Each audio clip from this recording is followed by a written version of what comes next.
অনেকে বলে যে মসজিদে দান করার চাইতেও নিজের বইয়ের জন্য খরচ করা উত্তম, এটা কি সঠিক? এই মর্মে একটা হাদিস আছে, ওই হাদিস থেকে সম্ভবত এই ধারণা তৈরি হয়েছে যে তোমার স্ত্রীর জন্য যদি কোনো খাবার কিনো তাহলে সেটা একটা দেড়হাম দিয়ে ওই খাবার কেনাটা একটা মসজিদ নির্মাণ বা একটা ভালো কাজ তার চাইতে উত্তম। এটা তখন হবে যদি স্ত্রীর খাবার না থাকে এবং তার ভরণ পোষণ দেওয়াটা এই মুহূর্তে ফরজ পর্যায়ে হয়ে যায়, আবার অপরদিকে মসজিদ নির্মাণ করা বা অন্য ভালো কাজটা সেই পর্যায়ের গুরুত্ব না থাকে। যেমন ধরা যাক এই এলাকায় একটা মসজিদ আছে, আর একটা মসজিদ হচ্ছে, আজকাল তো ওই যে কমিটির লোকদের মধ্যে দ্বন্দ্ব হলেই আর একটা মসজিদ বানানো শুরু করে দেয়। ধরা যাক একটা মসজিদের কাজ চলছে, সেই কাজটা অত বেশি গুরুত্বপূর্ণ না, না হলে এমন কোনো অসুবিধা হবে না, কিন্তু হচ্ছে। আবার এদিকে আপনার বিবির বাসায় কোনো খাবার নাই, খাবার কষ্ট করছে সে, আপনার কাছে 100টা টাকা আছে, এখন স্ত্রীর খানা কিনবেন না মসজিদে টাকা দিবেন, কোনটা উত্তম হবে?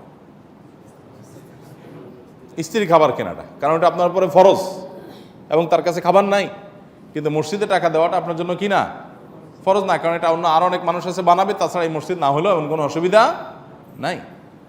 তো এই বিষয়গুলো নির্ভর করে পরিস্থিতির উপর, যে পরিস্থিতিটা কি।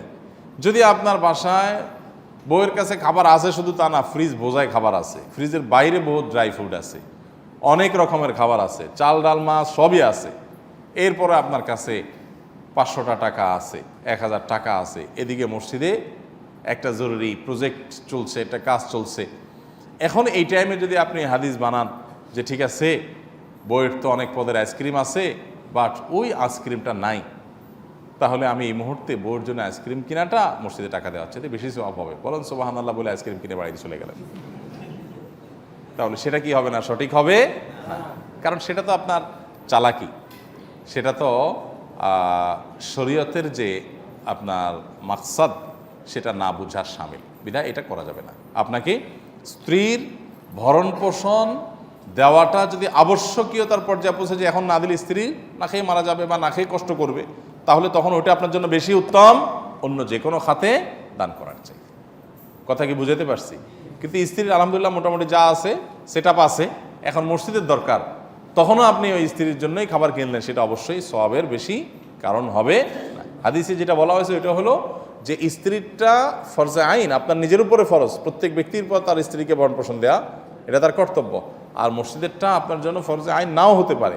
যদি এমন হয় একটা এলাকা কোনো মসজিদ নাই, নামাজের জামাতের কোনো ব্যবস্থা নাই, আল্লাহ আপনাকে সামর্থ্য দিয়েছে, আপনি শুধুমাত্র মসজিদ তৈরি করতে পারেন, তাও যদি আপনি না করেন তাহলে সেক্ষেত্রে আপনি কি হবেন? অবশ্যই গুনাহগার হবেন। এবং স্ত্রী সন্তানের আছে অনেক কিছু, তারপরও আপনি আরও যোগ করতে চাচ্ছেন, এরকমটা করার কোনো সুযোগ নাই। তো এটা নির্ভর করে পরিস্থিতির উপরে।